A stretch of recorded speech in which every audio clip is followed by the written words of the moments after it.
បាទជំរាបសួរថ្ងៃនេះយើងមកជួបគ្នាម្ដងទៀតតទៅជាមួយនឹងទូហាត់គុណលេខបាទវិធីសាស្ត្រនៃការគុណលេខនៅពេលនេះយើងអាចយក1គុណនឹង1មក1គុណនឹង1វាស្មើ1មួយទៀតយើងអាចយក5បូក3 5បូក3វាស្មើនឹង8ហើយក្នុងកន្ទុយនេះគឺយើងយក5គុណជាមួយនឹង3 5 3ដង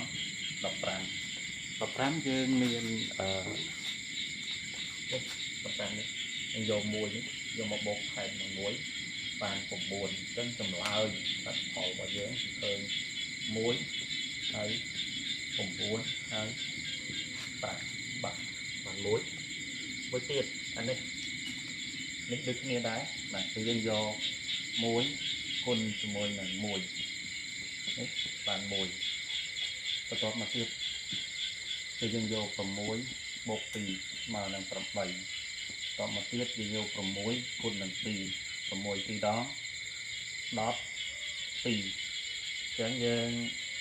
លុបនេះមួយចេញយកមកបន្ថែមអានេះបាន9អញ្ចឹងចម្លើយរបស់យើងគឺនេះ1នេះ9នេះគឺ2បាទ ចាំថ្ងៃនេះយើងជួបគ្នាប៉ុណ្ណឹងជម្រាបលាបាទ